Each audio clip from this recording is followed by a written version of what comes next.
नमस्कार दोस्तों, कैसे हो आप। कृष्णा क्लास में आपका स्वागत है। तो आज करने वाले हैं हम PYQ, जो हमारा लास्ट ईयर क्वेश्चन पेपर हैं। आपको तो पता ही है कि CTET में जो लास्ट ईयर क्वेश्चन है या किसी भी एग्जाम में अगर देखें तो लास्ट ईयर क्वेश्चन पेपर हैं कितने जरूरी होते हैं। उन्हें अगर देखे बिना तो एक तरीके से हमें यही नहीं पता चलता कि किस प्रकार का पेपर आने वाला है। तो देखें तो मेरा आपसे वादा है कि जो ये आपके PYQ होने वाले हैं बिल्कुल डिटेल में बताए जाएंगे आपको, ताकि क्या है आपको पता चल सके कि कहाँ से क्वेश्चन उठाए जा रहे हैं और किस हिसाब से क्वेश्चन आते हैं। तो अगर देखें तो हमने कल ही एक PYQ किया था, सेट किया था, एक 40 नंबर का किया था, जो 40 क्वेश्चन किए थे उसमें बहुत अच्छे से बारीकी से। तो वो था आपका 1 फरवरी 2023 वाला, हम कर चुके हैं।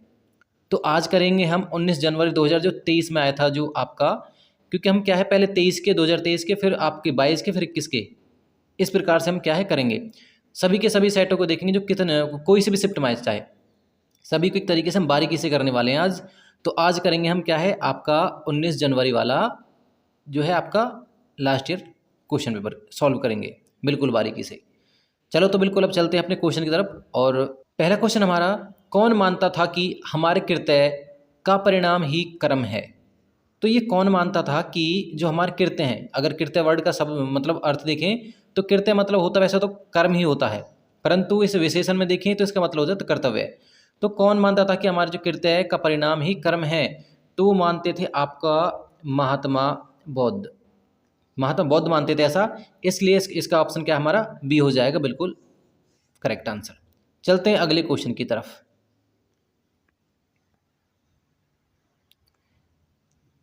अगला क्वेश्चन देखें तो यहाँ पर देखो, निम्नलिखित में से किस लेखक ने हर्षवर्धन के बारे में लिखा है। तो हर्षवर्धन के बारे में आपको बताना कि मतलब किस लेखक ने लिखा है। तो अगर देखें यहाँ पर आपका सही जो आंसर है ए की बार में आ जाएगा। देखें क्यों, क्योंकि हमारा क्या है एक तरीके से जो पेपर करने का जो तरीका होता है, एक होता है एलिमिनेशन मेथड, कि क्या है जो हमारे गलत हैं उन्हें हम पहले काट लेते हैं, हमारा सही आंसर आराम से आ जाता है सही। तो पहले अगर देखें तो हमें पता होना चाहिए जो फाह्यान है, जो फाह्यान है वो चंद्रगुप्त द्वितीय के शासनकाल में भारत आया था। चंद्रगुप्त सेकंड के जो समय भारत आया था 399 से 414 तक, ये 15 साल भारत में रहा था। इसने जो लेख मतलब जो इसकी जो लिखा था इसने, तो ये क्या फू क्यू की इसकी जो रचना थी वो लिखी थी इसने, इसलिए क्या है हमारा ये नहीं होगा इसमें। देखें ज्वानजेंग, अगर आपको डाउट है ज्वानजेंग कौन था, तो ये आपका ह्वेनसांग को ज्वानजेंग कहते हैं। अगर आप इसे इंग्लिश में देखोगे, जैसे एलेक्जेंडर हो गया आपका इंग्लिश में, और उसे सिकंदर कहते थे हिंदी में, तो ऐसे क्या है ज्वानजिंग इस मतलब इसे इंग्लिश में लिखा जाता है और हिंदी में कहते हैं उसे ह्वेनसांग। जो ह्वेनसांग है वो 630 ईस्वी में देखें तो हर्षवर्धन के समय में ही भारत आया था। हर्षवर्धन के मतलब दरबार में रहा था ये, जो ज्वानजेंग कह लो या आप ह्वेनसांग कह लो, ठीक ये हो जाएगा। तो ये तो हमारा ठीक हो जाएगा ऑप्शन।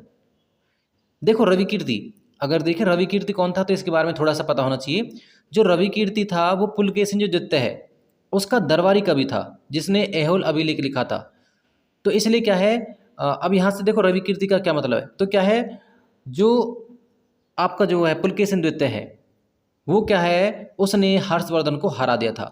तो उसकी हार का वर्णन क्या है, हर्षवर्धन की हार का वर्णन रवि कीर्ति ने किया है। तो देखो क्वेश्चन ये तो है कि क्या है हर्षवर्धन के बारे में लिखा, तो किसने लिखा है, देखो रवि कीर्ति ने भी लिखा है और आपका ज्वानजेंग ने भी लिखा है, परंतु फायन ने नहीं लिखा।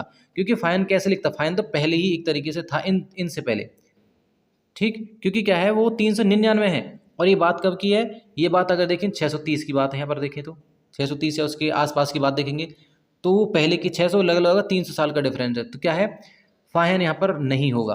तो क्या है यहाँ पर रवि कीर्ति और ज्वानजेंग आंसर आपका आ जाएगा। ए और बी दोनों ही सही रहने वाले, तो ऑप्शन हमारा ए ठीक हो जाएगा, ए और बी, क्योंकि सी तो गलत हो जाएगा वैसे ही। चलते हैं अगले क्वेश्चन की तरफ। इसी प्रकार से सारे क्वेश्चन करेंगे बारीकी से ही। क्वेश्चन अगला देखो, अरिकमेडु का रोमन नाम क्या था। तो इसका आपको बता दूं मैं, ये थोड़ा सा अलग टाइप का सा क्वेश्चन है। बाकी क्या है एनसीईआरटी में अगर देखें गौर से तो ये शायद मिल जाए। तो देखेंगे इसका आपको हो जाएगा पोडुका, या आपका आंसर ए रहने वाला है। पोडुका इसका क्या है आंसर रहेगा, क्योंकि क्या है अरिकमेडु का नाम जो है रोमन नाम पोडिका था। चलते हैं अगले क्वेश्चन की तरफ।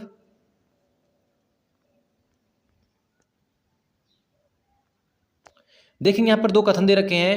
पहला है पुराण प्रत्येक व्यक्ति के सुनने के लिए थे जिसमें स्त्रियां और शूद्र शामिल थे। दूसरा दीर्घ हमारा जो है कि स्त्रियों और शूद्रों को वेद का अध्ययन की अनुमति नहीं थी। तो आपको इसमें से बताना है। तो मैं आपको बता दूं ये कथन दोनों ही ठीक हैं, इसलिए क्या है हमारा आंसर हो जाएगा ए और बी दोनों सत्य हैं, ये हो जाएगा। क्यों, थोड़ा सा आपको बता दूं मैं कि जो पुराण होते हैं उन्हें क्या है स्त्रियों और शूद्रों को सुनने का अधिकार था, परंतु पढ़ने का अधिकार नहीं, तो सुनने का अधिकार था। और जो हमारे वेद थे, वेदों को तो क्या है सुनने का तथा उन्हें अध्ययन करने का भी अधिकार नहीं था। तो ये इसलिए क्या है हमारा ऑप्शन ए और बी दोनों ही होगा। तो देखते हैं अगला क्वेश्चन। देखो अगला प्रश्न हमारा कि निम्न में से किसने खालसा पंथ की स्थापना की है। तो खालसा पंथ की स्थापना हमें पता है, बिल्कुल आपको पता होगा, ये आसान क्वेश्चन है। गुरु गोविंद सिंह ने क्या है खालसा पंथ की स्थापना की थी। ठीक, चलते हैं अगले क्वेश्चन की तरफ। अगला क्वेश्चन हमारा देखो 18वीं शताब्दी में कि क्या है ग्रामीण बंगाल पर दिए कथन पर क्या है आपको ए और बी है दे रखे हैं, उसमें से आपको बताना है। तो बंगाल जो ग्रामीण बंगाल पर क्या है दिए गए हैं। तो पहला है 1770 में बड़े अकाल से बंगाल में करोड़ लोग की क्या मृत्यु हुई और कारीगर और क्या है किसान ईस्ट इंडिया कंपनी के दीवान बनने के बाद गहरे संकट में फंस गए। तो अगर देखेंगे ऑप्शन दे रखा है कि ए सत्य है, दूसरा सत्य है, और देखेंगे असत्य है परंतु ए असत्य है परंतु बी सत्य है। देखेंगे ए और बी दोनों सत्य है तथा ए से पहले मतलब बी ए से पहले आता। तो हमें एक तरीके से देखें तो ये ठीक लग रहा है। अगर देखें ठीक नहीं लगे है देखें तो पहला आएगा आपका बी ऑप्शन पहले नंबर पे। क्यों, क्योंकि देखें गौर से आपको पहले क्या हुआ है कि कारीगर और किसान ईस्ट इंडिया कंपनी के दीवान बनने हैं और फिर क्या है वो गहरे संकट फंस गए। संकट फंसने के कारण क्या है एक अकाल आया है और उसके बाद में क्या है फिर उसके कारण क्या है करोड़ों लोगों की मृत्यु हुई है। इस प्रकार हमारा क्या है ऑप्शन आपका सी होगा ये। चलते हैं अगले क्वेश्चन की तरफ।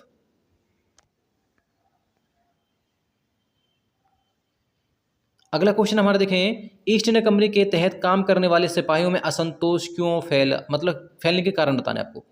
तो देखें आपको ये सिंपल क्वेश्चन देखो, क्या वो क्या है राजस्व वसूल करने के क्या है जो सख्त तरीके थे उनके खिलाफ थे? नहीं, क्योंकि उन्हें राजस्व से क्या मतलब। दूसरा हमारे दे रखा भारी भरकम लगान, क्या उन पर भारी भरकम लगान लगाया था? नहीं, ये भी नहीं होगा।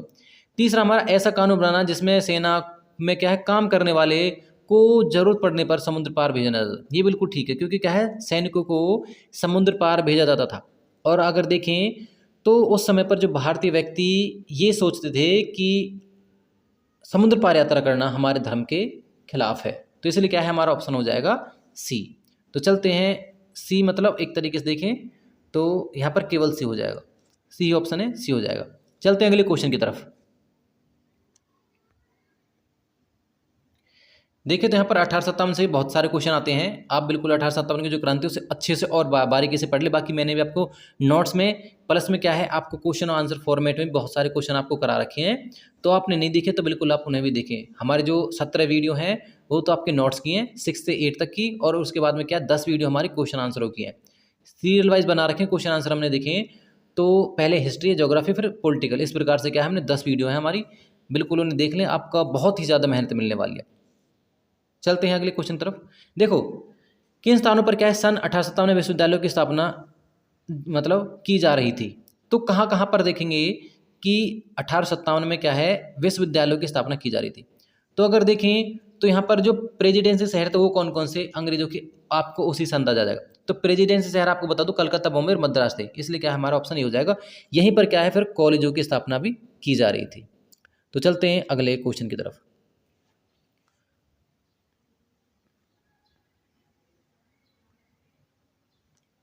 अगला क्वेश्चन हमारा कि यहाँ पर 2 कथन दे रखे हैं, उनमें से आपको सही बताना। देखो 1873 में ज्योतिराव फुले ने गुलामगिरी नामक एक किताब लिखी जिसका अर्थ गुलामी है। फुले ने अपनी पुस्तक उन सभी अमेरिकियों को समर्पित की जिन्होंने गुलामों की मुक्ति दिलाने के लिए संघर्ष किया था। तो देखेंगे ये बिल्कुल दोनों ही कथन ठीक हो जाएंगे हमारे, क्योंकि इसलिए क्या है वो बुक लिखी थी और दोनों का संबंध आपस में है, तो क्या है दोनों ही हमारे पॉइंट ठीक हो जाएंगे, ए और बी दोनों ही सही हैं, तो ऑप्शन सी हो जाएगा हमारा। चलते हैं अगले क्वेश्चन की तरफ। अगला क्वेश्चन देखेंगे हमारे कौन सा समाज सुधार और उनके कार्य को युग्म सही से सुमेलित किया है। तो क्या यहाँ पर 4 ऑप्शन दे रखे हैं, उसमें क्या हमें कौन सा सही सुमेलित है ये आपको बताना है। पहला है सिंह सभा, विचारों की स्वतंत्रता देखेंगे। दूसरा है अलीगढ़ आंदोलन, आधुनिक शिक्षा। तीसरा है हमारा कि प्रार्थना समाज केवल हिंदुओं से विचार प्राप्त करता था। और वे नेक्स्ट वेद समाज सिंह सभा से प्रेरित था। तो ये आपको बताना है। तो अगर गौर से देखें तो देखो नीचे चले तो वेद समाज सिंह सभा से क्या है, प्रेरित नहीं था। आपको पता है कि जो वेद समाज है वो ब्रह्म समाज से प्रेरित था, इसलिए हमारा ये गलत हो जाएगा। नेक्स्ट है प्रार्थना समाज केवल हिंदू ग्रंथों से विचार प्राप्त करते थे। मैंने आपको एक वर्ड बताया कि जहाँ पर केवल आ जाए वो गलत कर देना। वैसे हर जगह गलत नहीं होगा, ये डिपेंड करता है। बाकी क्या है यहाँ पर अगर देखें तो नेगेटिव सी फैला रहा है। देखो कि केवल हिंदू ग्रंथों से ही विचार कर, ऐसा नहीं है कि हिंदू ग्रंथों से जहाँ से जो बात अच्छी लगती थी उसे अडॉप्ट कर लेते थे, ये हो जाएगा हमारा। तो इसलिए क्या ये भी आपका गलत हो जाएगा। तीसरा देखेंगे तो अलीगढ़ आंदोलन जो क्या है आधुनिक शिक्षा था, बिल्कुल ठीक है ये। नेक्स्ट देखेंगे सिंह सभा तो विचारों की स्वतंत्रता, कहीं कहीं ये भी गलत है। तो देखें तो हमारा ऑप्शन इसलिए आंसर हो जाएगा आपका ये ठीक, अलीगढ़ आंदोलन आधुनिक शिक्षा। चलते हैं अगले क्वेश्चन की तरफ।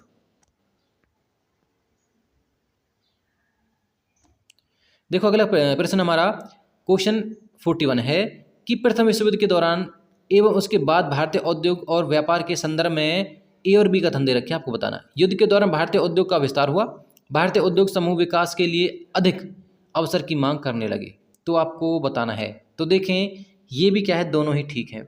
जो प्रथम विश्व युद्ध के बाद में जो घटना हुई है ये दोनों ही ठीक हैं कि जो व्यापार में और उद्योग में क्या है एक तरीके से बढ़ोतरी हुई है जो, इसलिए क्या है दोनों पॉइंट ठीक हैं। तो ये और भी दोनों सही है, सी ऑप्शन हो जाएगा।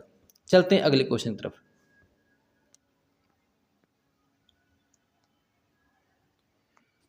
तो देखो ये भी थोड़ा सा अच्छा क्वेश्चन है।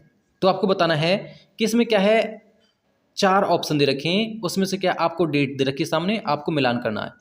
वर्नाकुलर प्रेस एक्ट है या प्रेस अधिनियम है, एल्बर्ट बिल है, संपत्ति स्थानांतरण अधिकार है, भारत राष्ट्र कांग्रेस की स्थापना है। तो आपको ये चारों बताने। तो सबसे पहले देखें आपको इस प्रकार से आंसर लगाने। देखो सबसे पहले हमें पता होना चाहिए कि भारत राष्ट्र कांग्रेस की स्थापना कब हुई है। तो कब हुई है आपकी, हुई है आपका 1885 में। पहला तो हमें ये मिल गया। अब देख लेंगे, देखो डी का है 3, तो डी का 3 किस में है, तो डी का 3 यहाँ पर है और डी का 3 यहाँ पर है। तो इसलिए क्या है हम देखते हैं कि हमारे 2 तो ये कट गए। अब देखते हैं देखो किस प्रकार हमें आंसर मिलता हमारा। इसके बाद देखेंगे हमें पता होना चाहिए जो एल्बर्ट बिल है उसका हमें पता होना चाहिए एक तो बिल्कुल। तो एल्बर्ट बिल का क्या है हमारा ऑप्शन 1883 में एल्बर्ट बिल जो पास हुआ था, ये हो जाएगा। और देखो वर्नाकुलर जो प्रेस एक्ट है वो 1878 में है, तो इसलिए क्या हमारा ऑप्शन आपको मिल गया हो ए का 2 है। तो ए का 2 हो जाएगा ये इसमें है, और ये हो जाएगा आपका बी का 1 है, बी का 1, तो हमारा ऑप्शन बी ठीक होने वाला है। तो चलते हैं अगले क्वेश्चन की तरफ। देखो बिल्कुल आसानी से हमें क्वेश्चन मिल चुका है आंसर इसका।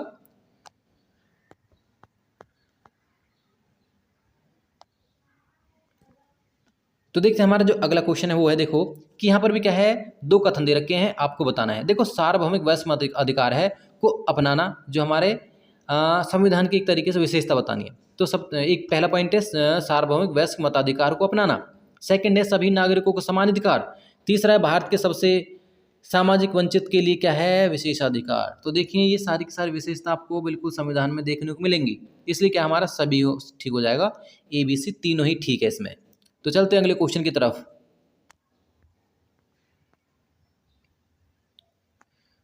क्वेश्चन देखो मराठा सेना एक ताकतवर सेना थी जिसने प्रायद्वीप में मुगलों को चुनौती दी, सैनिक अधिकांश रूप से किस समुदाय से आने वाले व्यक्ति थे।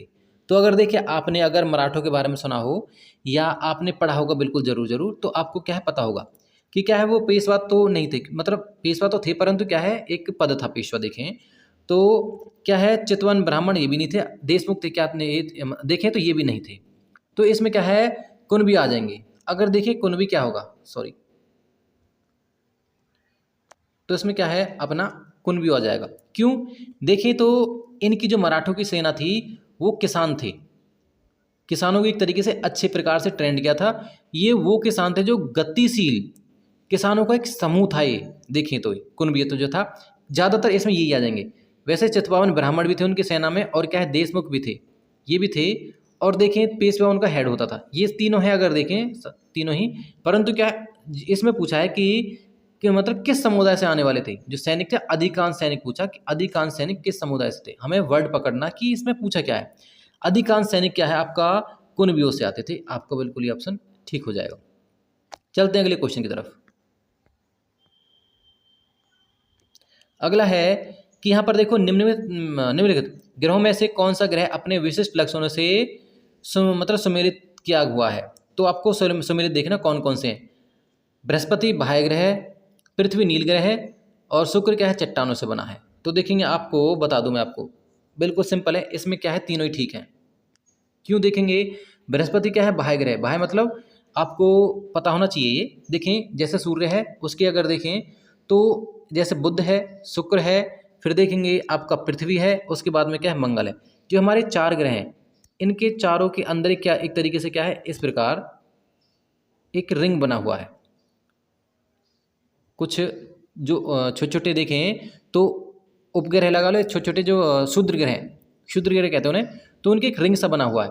तो इसके रिंग के जो अंदर हैं वो क्या है हमारे क्या हो जाएंगे, उन्हें कहते हैं हम आंतरिक ग्रह। और बाह्य ग्रह होते हैं जो इसके बाहर है। तो बृहस्पति देखें तो इसके जस्ट बाहर है। और देखो जो बाह्य ग्रह हैं वो गैसों से बने हुए, और जो आंतरिक ग्रह हैं वो चट्टानों से बने। ये भी आपको पता होना चाहिए।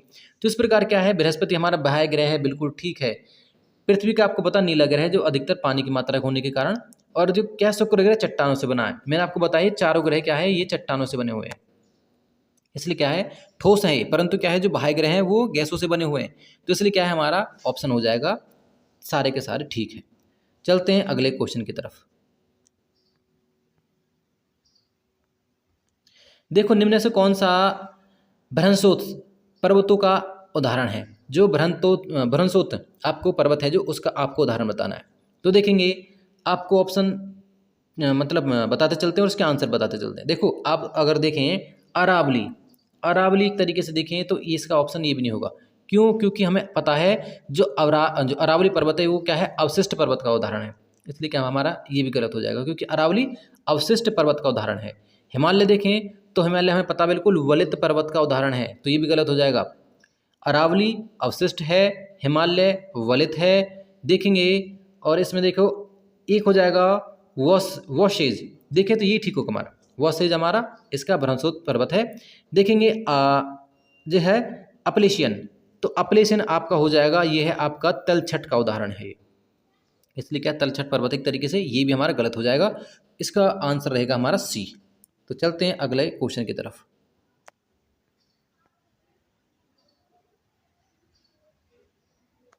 तो देखें क्वेश्चन हमारा कि पृथ्वी पर दिन और रात के बारे में दिए गए कथनों से आपको बताना है कौन सा सही है। पृथ्वी के परिक्रमण के कारण पृथ्वी पर दिन और रात बनते हैं। दूसरा है पृथ्वी के घूर्णन के कारण पृथ्वी पर दिन और रात बनते हैं। तीसरा है गोलार्ध, उत्तरी गोलार्ध पर 21 जून को सबसे लंबे दिन और सबसे छोटी रात होती है।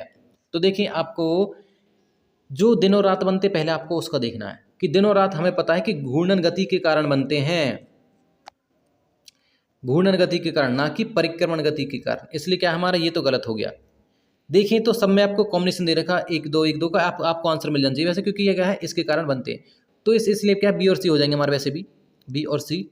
अगर देखें तो ए तो गलत हो गया, ए क्योंकि इसमें भी ए ही गलत है, ए इसमें भी गलत है, ए इसमें भी गलत है। इसलिए क्या हमारा जो एलिमिनेशन मेथड है उससे भी हमारे क्या है आंसर मिल जाएगा। परंतु अगर देखें इसका भी पता लगा है सी का भी, तो उत्तरी गोलार्ध में, क्योंकि क्या है हम हमारा जो है जो देखें तो एक तरीके से भूमध्य रेखा हमारा उत्तरी गोलार्ध है इधर वाला। तो देखेंगे उसमें क्या है 21 जून को सबसे लंबे दिन और क्या है सबसे छोटी रात होती है। बिल्कुल ठीक है, क्योंकि क्या है ये कह रहा है 21 जून, हमें पता है कि जून में कितनी गर्मी पड़ती है, क्योंकि उत्तरी गोलार्ध में क्या सूर्य उत्तरी गोलार्ध में होता है। यहाँ पर देखें क्योंकि क्या है कर्क रेखा और यहाँ पर देखें भूमध्य रेखा के बीच में होता है, इधर देखें, तो इसलिए क्या यहाँ पर गर्मी ज़्यादा होती है। तो 21 जून को क्या है सबसे लंबे दिन होते हैं और रातें सबसे छोटी होती हैं। तो इसका आंसर ये हो जाएगा। चलते हैं अगले क्वेश्चन की तरफ। क्वेश्चन देखेंगे हमारा, अमन रांची से हैदराबाद की यात्रा कर रहा है, वह किस दिशा में जा रहा है। तो देखेंगे सिंपल आंसर बिल्कुल बहुत इजी रहेगा। देखो आपको पता रांची कहाँ है, झारखंड में है। देखें रांची कहाँ है, इधर देखेंगे झारखंड में, अपने पॉइंट लगा ले रांची का। देखेंगे तो हमारा क्या है हैदराबाद कहाँ है, आपको पता तेलंगाना में है। अगर देखेंगे थोड़ा सा इधर हो जाएगा, तो मैंने एक लाइन ड्रॉ कर दी। अगर दिशा चलें इधर हो जाएंगे हमारे, देखो तो ये क्या है आपका, ठीक है। देखेंगे तो हमें पता है देखो कि रांची इधर है और क्या है हमारा हैदराबाद इधर है, तो हमें क्या है किस साइड जाना होगा। तो देखो हम चल रहे एक तरीके से दक्षिण की तरफ तो चल रहे हैं, ठीक है, परंतु दक्षिण में क्या है हम पश्चिम की तरफ चल रहे हैं, क्योंकि पूरब इधर हो जाएगा और पश्चिम इधर हो जाएगा। तो क्या है हम दक्षिण पूरब की तरफ चल रहे हैं, दक्षिण पूरब हमारा आंसर हो जाएगा। तो चलते हैं अगले क्वेश्चन की तरफ।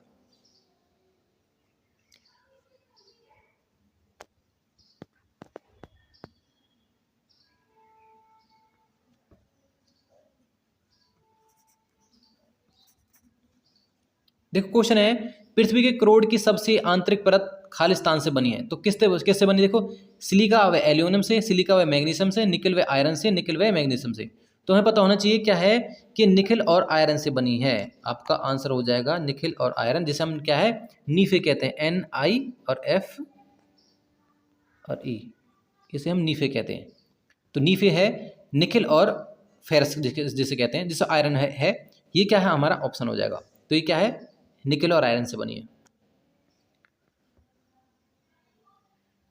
देखेंगे अगला क्वेश्चन हमारा कि निम्न में से किस सेलों में पौधे, जानवरों एवं अन्य सूक्ष्म जीवाणु जो कभी इन सेलों पर रहे हैं कि जीवाश्म पाए जाते हैं। क्या आग्नेय चट्टानों में पाए जा सकते हैं? बिल्कुल नहीं, आग्नेय नहीं होगा। क्या हमारा अवसादी में पाए जाते हैं? देखेंगे इसका अभी। कायंत्रित में पाए जाते हैं? नहीं, इसका आंसर अवसादी हो जाएगा, क्योंकि क्या है ये अवसादी सेलों में क्या है पाए जाते हैं, जो क्या है सूक्ष्म जीव लगा लो या जीवाश्म कह लो जिन्हें। अगला क्वेश्चन चलते हैं।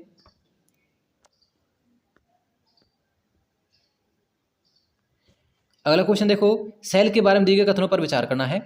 अवसादी सेल के दो प्रकार हैं, अंतर्भेदी और बहिर्भेदी। नेक्स्ट है द्रवित लावा से बनने वाले सेल आग्नेय सेल कहलाते हैं, जो द्रवित लावा से। तीसरा है हमारा एक सेल से दूसरे सेल में परिवर्तन होने की प्रक्रिया को क्या सेल चक्र कहा जाता है। तो अगर देखें इसमें गौर से आपको पता होना चाहिए कि देखें जो अवसादी सेलों के प्रकार हैं क्या ये नहीं, ये आग्नेय सेलों के प्रकार होते हैं, जिन्हें हम प्राथमिक सेल भी कहते हैं। प्राथमिक सेल या आग्नेय सेल के दो प्रकार होते हैं, अंतर्भेदी और बहिर्भेदी। अंतर्भेदी वो होती है जहाँ जो लावा क्या है हमारा जो मैग्मा है वो पृथ्वी के अंदर ही ठंडा हो जाता है, जैसे जो चट्टानें बनती है वो अंतर्भेदी होती हैं। बहिर्भेदी वो है जो लावा है वो बाहर आ चुका है पृथ्वी पर और फैल चुका है, जिससे जो चट्टानें बनी हुई है बहिर्भेदी चट्टान हो जाए। द्रवित लावा से बनने वाली सेल आग्नेय सेल कहलाती हैं, ये आपको पता ही है क्योंकि वो आग्नेय सेल ही तो हैं। देखें जो द्रवित लावा है अग्नि से जो ठंडा होकर जो सेलें बनी हैं उन्हें हम आग्नेय सेल कहते हैं। अगला है एक सेल से दूसरे सेल में परिवर्तित होने की प्रक्रिया को क्या है सेल चक्र कहा जाता है। बिल्कुल ठीक है, क्योंकि क्या है पहले एक जो सेल है जो जैसे आग्नेय सेल है, आग्नेय सेल से फिर आपको पता है कायंत्रित बनेगा, फिर क्या है देखें तो उसके अवसादी कह सकते हैं, और अवसादी ना बनकर भी क्या है कायंत्रित से क्या है वो एक तरीके से क्या है नीचे धंसने लगते हैं। उसके कारण क्या है धीरे धीरे क्या है वो दोबारा से क्या है चट्टान बन जाते हैं, फिर नीचे लावा ही लावा पता आपको, फिर वो पिघल जाते हैं। पिघलने के कारण क्या है फिर एक तरीके से क्या है वो ज्वालामुखी के फटने के रूप में क्या है फिर बाहर आते हैं। इस प्रकार क्या है चक्र सा बना रहता है, इसलिए क्या है ये सेल चक्र कहते हैं इसे। ये बिल्कुल ठीक है। चलते हैं अगले क्वेश्चन की तरफ।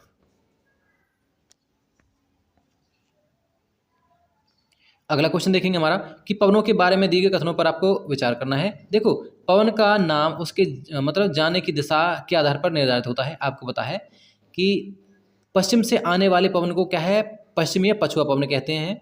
और तीसरा है मौसम पवनें विभिन्न ऋतु में अपनी दिशा बदल देती है। तो अगर गौर से देखें तो इसमें तीनों ही ठीक पॉइंट हैं, तीनों ही ठीक है, कोई भी गलत पॉइंट नहीं है, इसलिए क्या हमारा सभी ऑप्शन हो जाएगा। चलते हैं अगले क्वेश्चन की तरफ।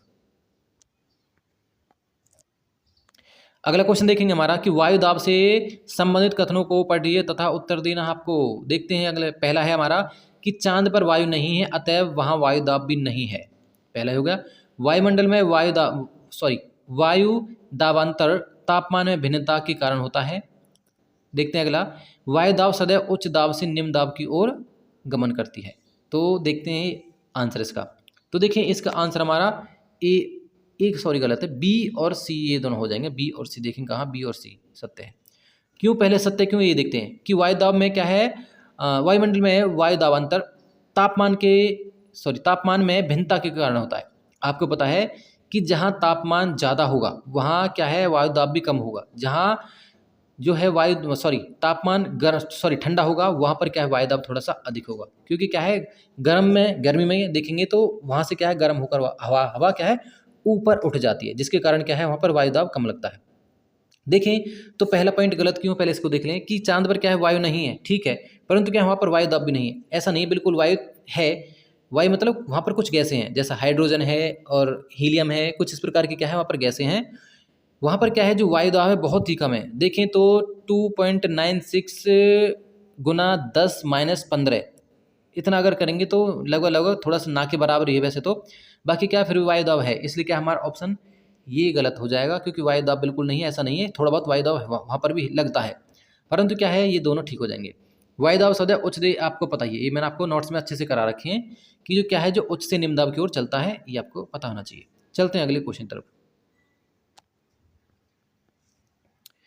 देखो नेक्स्ट है कि गंगा व ब्रह्मपुत्र नदियों में पाए जाने वाली एक डॉल्फिन सूसू के बारे में आपको बताना है। तो देखेंगे पहला है सूसू की उपस्थिति नदी के स्वास्थ्य को इंगित करती है, मतलब जो स्वास्थ्य जल को इंगित करती है, ऐसा देखते हैं। दूसरा हमारा देखेंगे नदी के जल में उपस्थित रसायनों की अनुकूल होने के कारण सूसू डॉल्फिन अंधी हो रही है। देखेंगे गैर क्या है औपचारिक औद्योगिक एवं शहरी गंदगी इन क्या है प्रजातियों को खत्म कर रही है। देखिए तो हमारा ये बिल्कुल ही ठीक है, क्योंकि क्या है जो गंदगी से क्या है वो जो जीव है वो खत्म हो रहे हैं। और देखेंगे पहला है हमारा सूसू की उपस्थिति के नदी के, आपको पता है कि वो क्या है साफ जल में ही रहती है जो डॉल्फिन है, परंतु हमारा बी गलत हो जाएगा। क्यों? क्योंकि अगर इसे गौर से देखें जो सूसू जो डॉल्फिन होती है वो अंधी ही होती है, शुरू से ही देखें बचपन से ही अगर देखें उनकी जो नस्ल ऐसी है कि वो अंधी ही होती है, उसे अंधी हो नहीं रही, वो अंधी ही होती है। ठीक, तो इसलिए क्या हमारा ए और सी हो जाएगा, ए और सी। चलते हैं अगले क्वेश्चन की तरफ। देखें क्वेश्चन नेक्स्ट हमारा, देखो कि यहाँ पर क्या बताना आपको कि सिलिकॉन घाटी और सिलिकॉन पठार के संदर्भ में क्या सही है। दोनों एक ही महाद्वीप पर स्थित हैं, पहला तो ये गलत हो जाएगा। देखेंगे दूसरा दोनों विभिन्न महाद्वीपों पर स्थित हैं, ये ठीक है। देखिए दोनों एक ही तरह की आर्थिक गतिविधियों से संबंधित हैं, बिल्कुल ठीक है। तीसरा है चौथा दोनों को समान प्रकार की क्या है अवस्थितिक लाभ मिलते हैं, ये भी ठीक है। तो देखेंगे हमारा पहला ही गलत हो जाएगा। क्यों? क्योंकि क्या है एक महाद्वीप पर नहीं है। सिलिकॉन जो देखेंगे घाटी है वो सिलिकॉन घाटी तो हो जाएगी आपका यूएसए में, यूएसए, और जो ये देखेंगे ये हो जाएगा आपका भारत में जो सिलिकॉन आपका पठार है। तो इसलिए क्या है हमारा यही गलत हो जाएगा, बाकी बी सी और डी ऑप्शन हमारा सी ठीक होगा। चलते हैं नेक्स्ट क्वेश्चन तरफ। देखते हैं निम्न में से कौन सा लक्षण जल विद्युत परियोजना से क्या है जोड़कर देखा जा सकता है, कि जल विद्युत परियोजना से क्या है हम जोड़कर देखेंगे। स्थानीय समुदाय का विस्थापन, दूसरा है निम्न क्षेत्रों का जल पलायन, तीसरा है स्थापित करने की में क्या है खर्चीला, और अगला है अम्ल वर्षा करता है, और इससे अगला है हरित गृह प्रभाव को में क्या है वृद्धि करता है। तो आपको आंसर बताने हैं। तो अगर गौर से देखें स्थानीय समुदाय का विस्थापन क्या विस्थापन करता है, देखें तो बिल्कुल करता है। क्यों? क्योंकि क्या है जो जंगलों में जो समुदाय रहता है, जो जहाँ हमें बांध बनाना है, जो हमें वहाँ का जो समुदाय है वो क्या वहाँ से विस्थापित हो जाता है, क्योंकि जल भर जाता है, जल भरने के कारण क्या है उसे वहाँ से जाना पड़ता है, ये बिल्कुल ठीक है। दूसरा है निम्न क्षेत्रों में जल पलायन, जैसे मैंने अभी आपको बताया है कि क्या है जो थोड़े से निचले इलाके हैं उनमें जल भर जाता है बांध बनने के कारण, दोनों ठीक हो गए। स्थापित करने में खर्चीला, आपको पता है पैसा तो लगता है बांध बनाने में, ये भी ठीक है। देखेंगे अम्ल वर्षा करता है, क्या अम्ल वर्षा करता है? नहीं, क्योंकि क्या है अम्ल वर्षा आपको पता है जो धुआं है, जो देखेंगे जो भी हम कुछ जलाते हैं जिसके कारण क्या है वो उसमें जल वाष्प होता है, उसमें मिल जाता है, जिसके कारण क्या है इसलिए जो पहली वर्षा होती है वो अम्ल वर्षा होती है, ज़्यादातर अम्ल होता है उसमें, ठीक, जैसे एसिड रेन भी कहते हैं। तो इसे क्या हमारा गलत हो जाएगा। हरित गृह में वृद्धि करता है, क्या जो बांध है हरित गृह में वृद्धि करता? नहीं, ये भी गलत हो जाएगा। इसलिए क्या हमारा ए बी सी पहला ही ऑप्शन हमारा ठीक होगा, ए बी और सी। चलते हैं अगले क्वेश्चन की तरफ। क्वेश्चन हमारा देखेंगे कि यहाँ पर भी क्या है आपको ए बी और सी को पढ़ें और आपको फिर आंसर देने। तो इसमें क्या है सही विकल्प का चुनाव कीजिए। एक पहाड़ी ढाल पर समोच्च रेखा के समानांतर जुताई को मल्चिंग कहते हैं, पहला पॉइंट ये हमारा। दूसरा देखो मल्चिंग से क्या है मृदा की आर्द्रता रुकी रहती है। तीसरा देखेंगे वेदिका फार्म द्वारा तीव्र ढालों पर मृदा अपरदन कम हो जाती है। तो देखेंगे, अगर देखें तो मल्चिंग किसे कहते हैं, अगर आपको पता चले कि मल्चिंग किसे कहते हैं तो आपको आंसर मिल जाएगा। मल्चिंग मल्चिंग वो होती है, एग्जाम्पल दे रहा हूँ आपको समझाना बिल्कुल आप, कि क्या है, हमने एक तरीके से क्या है बरहा टाइप बना लिया है, क्या है उसमें हमें अब कुछ सब्जियां बोनी है। जिस प्रकार एक तरीके से देखें तो हमने यहाँ से एक तरीके से जो उसकी लाइन शुरू हो चुकी है सब्जियों की, जैसे मान लो आपने लौकी बोया तो क्या है उसकी जो बेल होती हैं वो क्या है इधर उधर चलती हैं इस प्रकार, जैसे हमने क्या है यहाँ पर बो रखी है वो, उसकी जो बेल है इस प्रकार चलती है। अब देखो यहाँ तो फैल जाती है इस प्रकार, इधर वो फैल जाती है, जिसके कारण क्या है, क्या होगा कि जो मिट्टी है इसके नीचे जो वाली मिट्टी है, यहाँ देखेंगे इनकी जो मिट्टी है जो नीचे है वो क्या है आर्द्र आर्द्र रहती है, क्योंकि क्या है जो बेल है वो फैली रहती है। परंतु क्या जहाँ एक तरीके से जहाँ से शुरू हुई है वहाँ पर क्या कम पत्ते भी होते हैं और जड़ें होती हैं यहाँ पर। तो इसमें क्या है देखेंगे यहाँ पर इसके आसपास जो है क्षेत्र है वहाँ पर क्या है सूखा रहता है, क्यों, क्योंकि क्या है वहाँ पर ना तो पत्ते हैं और ना कुछ है, धूप डायरेक्ट पड़ती है, जिसके कारण क्या है यहाँ पर सूख जाते हैं, एक तरीके से जो मिट्टी एक तरीके से अपनी आर्द्रता खो देती है। तो इसकी आर्द्रता बनाने के लिए हमें क्या करना पड़ता है, इसकी आर्द्रता बनाने के लिए यहाँ पर हम क्या है कुछ घास वगैरह और जो जैविक पदार्थ हैं जैसे घास ही हो गए, एक तरीके से देखिए घास या कुछ और भी क्या हम यहाँ पर डाल देंगे, इस पर डाल देंगे, जिसके कारण क्या डालने के कारण क्या ढक जाएगा, बिल्कुल ढकने के कारण क्या है यहाँ की जो आर्द्रता बनी रहती है, इसे कहते हैं हम मल्चिंग। और देखेंगे हमारा जो पहला ही पॉइंट है वो गलत हो जाएगा, क्यों, क्योंकि क्या है पहले पॉइंट में देखो आप क्या कहा है, गौर से देखिए से कि एक पहाड़ी की ढाल पर समुच्च रेखा के समांतर जुताई को मल्चिंग कहते हैं। क्या जुताई को वहाँ पर मल्चिंग कहते हैं, बिल्कुल गलत हो जाएगा, उसे क्या हम मल्चिंग नहीं कहते हैं। देखते हैं अगला, देखिए ये गलत हो जाएगा। दूसरा देखेंगे मल्चिंग से मृदा में आर्द्रता रुकी रहती है, मैंने अभी आपको बताया कि क्या है उससे आर्द्रता रुकी रहती है। वेदिका फार्म द्वारा तीव्र ढालों पर क्या है मृदा अपरदन कम होता है, बिल्कुल ठीक है, ये हमारा ठीक हो जाएगा, क्योंकि क्या है वेदिका फार्म के एक तरीके से इस प्रकार से पेड़ लगा जाते लाइन में, और क्या है जो हवा चलती है उससे क्या एक तरीके से क्या है हवा को थोड़ा सा कम कर देते, रोक लेते, जिसके कारण क्या है जो मृदा अपरदन नहीं होता है। तो ये हो जाएगा हमारा वेदिका फार्म, तो इसलिए क्या है बी और सी आंसर ठीक रहने वाले हैं। चलते हैं अगले क्वेश्चन की तरफ। क्वेश्चन बहुत ही आसान है, देखें तो आपको पता होना चाहिए। देखो, परंपरा के विश्वास की व्यापक सहिष्णुता और विविधता की स्वीकृति और प्रोत्साहन, जवाहरलाल नेहरू ने इन शब्दों का प्रयोग भारत के किस पहलू का विवरण करने के लिए किया था।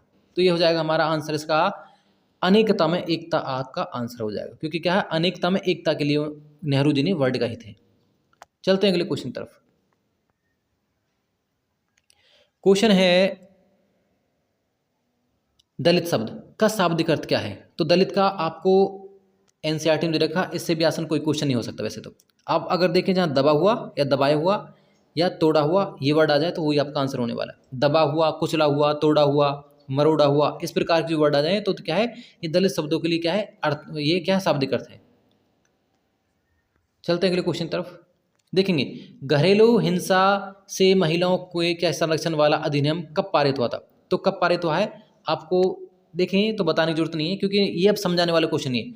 जो थोड़ा सा हिस्ट्री और ज्योग्राफी वाले क्वेश्चन, ज्योग्राफी वाले ज़्यादा वो समझाने पड़ते हैं, बाकी क्या है इनमें आपको फैक्ट है रटने ही पड़ते हैं। 2005 आ जाएगा इसका आंसर, क्योंकि 2005 में क्या है वो अधिनियम लागू हुआ था। चलते हैं अगले क्वेश्चन की तरफ। क्वेश्चन हमारा देखो कि निम्न में से कौन सा कानून स्वतंत्रता पूर्व ब्रिटिश सरकार द्वारा पारित किया गया था जो अब तक भी भारत में लागू है। तो आपको पता है क्या रॉलेट एक्ट है, बिल्कुल नहीं है, क्योंकि क्या है रॉलेट एक्ट आपको पता है 1919 में चला था, फिर क्या है वो बाद में खत्म कर दिया। हिंदू विवाह अधिनियम ये भी क्या है आपका नहीं है, क्योंकि क्या है अब अलग विवाह अधिनियम है। आपका है अगला कि राजद्रोह कानून, ये भी क्या अभी तक नहीं है, क्योंकि क्या है ये अंग्रेजों के अलग अलग कानून थे, ये नहीं। उत्तराधिकार अधिनियम ये ठीक हो जाएगा हमारा, कि क्या है हिंदू उत्तराधिकार अधिनियम हमारा ये ठीक हो जाएगा। चलते हैं अगले क्वेश्चन तरफ।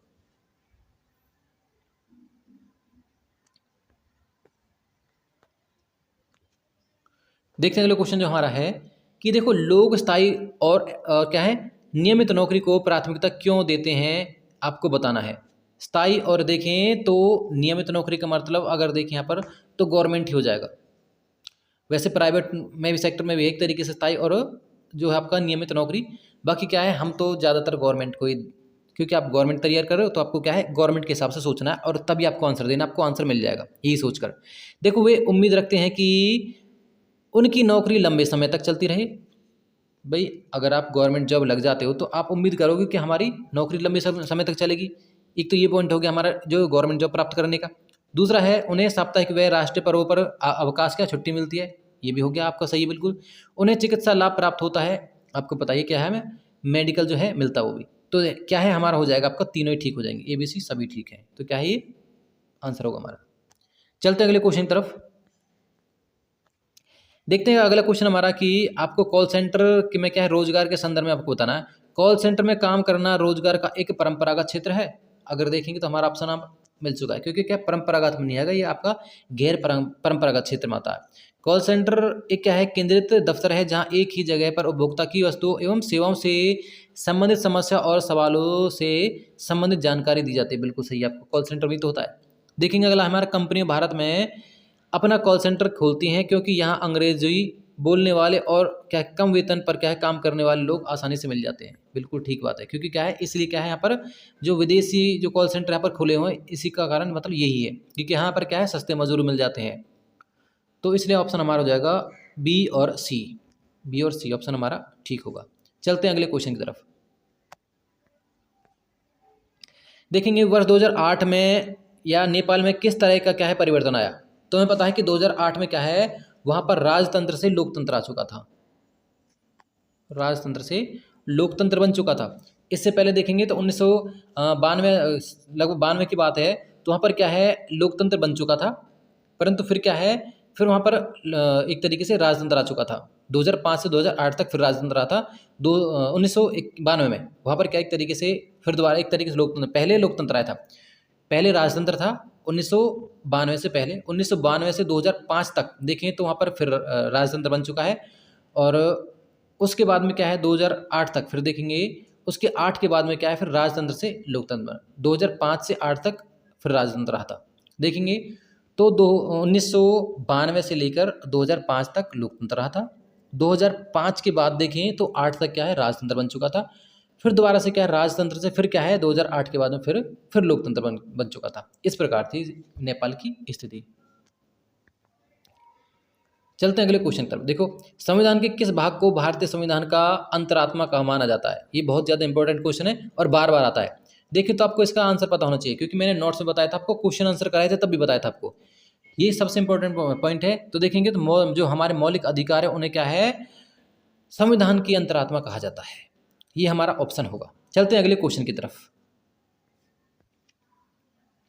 क्वेश्चन देखेंगे हमारा है कि यहाँ पर देखो, अब ठीक है कि यहाँ पर क्या कथन दे रखा है आपको बताना है। राज्यसभा में निर्वाचित सदस्यों की कुल संख्या 233 है, राज्यसभा में जो निर्वाचित होते हैं। दूसरा है लोकसभा में निर्वाचित सदस्यों की कुल संख्या 545 है। तीसरा है राज्यसभा में कुल 10 सदस्य राष्ट्रपति द्वारा मनोनीत किए जाते हैं। अगला है भारतीय संसद के अंतर्गत लोकसभा, राज्यसभा और राष्ट्रपति तीनों आते हैं। तो हमें आपको आंसर बताना है। देखो इनके अंतर्गत क्या तीनों आते हैं, बिल्कुल हमें पता है, ठीक है।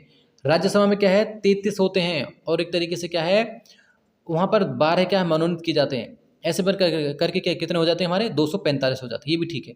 क्या लोकसभा में निर्वाचित सदस्यों की कुल संख्या 200 मतलब 45 है? नहीं, 243 है। क्योंकि क्या है दो हमारे कौन होते हैं जो मनोनीत थे 2019 से पहले, जो एंग्लो इंडियन थे वो हटा दिए हैं, इसलिए क्या है 543 है इसमें। तो क्या है जो निर्वाचित होते हैं वो 543 होते हैं, इसलिए क्या हमारा ये गलत हो जाएगा, क्योंकि 545 दे रखा, 543 होता तो ठीक होता।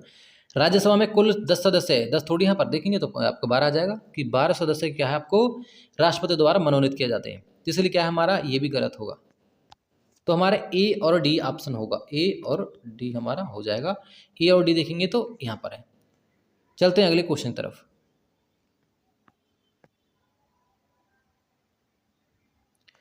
सिक्सटी 67वां क्वेश्चन है आपराधिक न्याय प्रणाली में 4 प्रमुख अंग हैं। तो आपराधिक जो कोई व्यक्ति अपराध करता है तो उसमें क्या है कौन कौन से इसमें एक तरीके से अंग होते हैं, उसके कौन ज़्यादा एक तरीके से भूमिका निभाता है ये देखना हमें।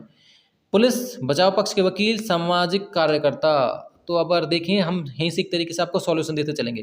क्या सामाजिक कार्यकर्ता को कुछ काम है यहाँ पर जो सामाजिक कार्यकर्ता होते हैं? बिल्कुल नहीं, इसलिए क्या हमारा यहीं गलत हो गया। गैर सरकारी संगठन, ये तो यहीं गलत हो गया। देखें तो इसमें क्या गैर सरकारी संगठन का मतलब क्या, ये भी गलत हो गया। देखेंगे पुलिस, लोग और क्या है अभियोजक, न्यायाधीश और लोगों का क्या काम भैया यहाँ पर, ये भी गलत हो जाएगा। देखें पुलिस, लोक, अभियोजक, बचाव पक्ष के वकील और न्यायाधीश, ये हमारा आंसर ठीक होगा, क्योंकि क्या है ये एक तरीके से देखें जो न्याय प्रणाली में ये इसके भाग होते हैं। चलते हैं अगले क्वेश्चन तरफ। देखेंगे अगला क्वेश्चन है, सच्चर आयोग ने भारत के किस समुदाय की सामाजिक व आर्थिक स्थिति का निरीक्षण किया? तो किस का निरीक्षण क्या था, आपको पता होना चाहिए। ये आपका आंसर हो जाएगा मुस्लिम। ये तो बहुत आसान क्वेश्चन, अगर देखें तो आसान क्वेश्चन है। मुस्लिम का उन्होंने, सच्चर जो कमेटी थी उसने मुस्लिमों का एक तरीके से क्या है निरीक्षण किया था। चलते हैं अगले क्वेश्चन की तरफ। देखेंगे क्वेश्चन हमारा कि आपको तीन कथन दे रखे हैं, ABC को पढ़िए और आपको आंसर देना है। न्यूनतम मजदूरी अधिनियम की आवश्यकता इसलिए है क्योंकि कई श्रमिकों को उनकी नियोक्ताओं द्वारा उचित वेतन नहीं दिया जाता, पहला हो जाएगा। दूसरा है, श्रमिकों के पास कोई सौदेबाजी का अधिकार नहीं है, इसलिए उनके अधिकारों को न्यूनतम मजदूरी अधिनियम द्वारा संरक्षित करने की आवश्यकता है। तीसरा है, न्यूनतम मजदूरी अधिनियम से क्या है, घरेलू नौकरियों के हितों की रक्षा नहीं होती है। अगर देखेंगे आपका आंसर मिल चुका होगा, क्योंकि सी गलत हो जाएगा इसमें, क्योंकि क्या है इसमें क्या है घरेलू नौकरी के हित को भी रक्षा रक्षा मिलती है, ठीक है, परंतु क्या है यहाँ पर नहीं दे रखा, इसलिए क्या है गलत हो जाएगा। बाकी ए और बी दोनों ठीक है, ए और बी आंसर हमारा ए हो जाएगा, ए और बी। चलते हैं अगले क्वेश्चन की तरफ। देखें तो ये हमारा लास्ट क्वेश्चन रहने वाला है, और हमने सारे के सारे क्वेश्चन देखे तो अच्छे से किए हैं। बाकी लास्ट क्वेश्चन और है, इसे कर लेते हैं। देखो, लता सुबह 5 बजे चाय बेचती है, आपको ध्यान से पढ़ना है बिल्कुल। मैंने आपको ये कराया नोट्स में, सारे के सारे क्वेश्चन देखें तो 1 या 2 होगा जो बिल्कुल थोड़ा सा बाहर है, बाकी क्या है सभी के सभी क्वेश्चन क्या हमने करा रखे हैं आपके नोट्स में भी, और जो आपके प्रैक्टिस सेट चले थे उसमें भी सारे के सारे क्वेश्चन देखें तो करा रखे हैं। देखो पहला जो हम थोड़ा सा पढ़ लेते थे, लता सुबह 5 बजे चाय बेचती है, उसके बाद बहुत दूर के क्या है कुएं से जल भरने के लिए जाती है। घर पहुंचने के बाद वह खाना पकाती है, कपड़े धोती है, घर की सफाई करती है, झाड़ू पोछा करती है, तब वह अपनी चाय की दुकान के लिए सामान लेने चली जाती है। तो आपको बताना है कि यही सभी के खालिस्तान के रूप में उल्लेखित किया जा सकता है। तो क्या है, आपको क्या होगा, देखभाल कार्य, दोहरे भार, गृह कार्य या भुगतान करने मतलब वाले कार्य। तो आपको हो जाएगा दोहरे कार्य कहते हैं इस प्रकार कि क्या है, एक व्यक्ति जब 2 काम करता है, घर का भी और बाहर का भी, चाय बेच रही एक तरीके से क्या है अर्निंग भी कर रही है और क्या है घर के काम भी, उसे कहते हैं दोहरा बोझ। यहाँ पर क्या है दोहरा भार दे रखा, भार या बोझ एक ही है, तो इसलिए क्या है हमारा ऑप्शन हमारा बी हो जाएगा, दोहरा बोझ या दोहरा भार कहते से। तो इस प्रकार देखें तो हमने ये क्वेश्चन भी जो प्रैक्टिस सेट तो हमने किए थे। बाकी अगर देखें जो हमारे PYQ चल रहे हैं, जो प्रीवियस ईयर क्वेश्चन पेपर हैं, ये भी हमारे एक तरीके से अच्छे से चल रहे हैं। इन्हें हम क्या है अभी 5 दिन देखेंगे, अभी हम अच्छे से देखेंगे इसी प्रकार से, और फिर आपको पता चलेगा कि एक तरीके से क्या है हमने किस प्रकार क्वेश्चन प्रोवाइड कराए हैं। जो हमने प्रैक्टिस सेट देखे हैं, उससे पहले नोट्स देखे हैं, तो सारे के सारे क्वेश्चन उसी से आ रहे हैं, तो आप उन्हें बिल्कुल देखना ना भूलें। बहुत ही ज़्यादा इंपॉर्टेंट क्लास है वो भी। और आप प्रैक्टिस सेट तो कर रहे हो, उसके साथ में क्या है आप जो नोट्स बनाए मैंने, जो 17 क्लासें हैं, वो भी आपके लिए बहुत ही ज़्यादा इंपॉर्टेंट है, और ये तो आपको करने ही हैं जो आपके PYQ हैं, तो जिससे क्या है आपको बहुत ही ज़्यादा मदद मिलेगी। तो इसी प्रकार हम आपके लिए जो वीडियो लाते रहेंगे, अच्छी बिल्कुल क्वेश्चन आंसर की सीरीज है जो चल रही है हमारी PYQ की, चलती रहेगी इस प्रकार से। बाकी क्या है हमारे साथ आप बने रहें, और चैनल को कर ले सब्सक्राइब, और क्या है वीडियो को कर दे लाइक।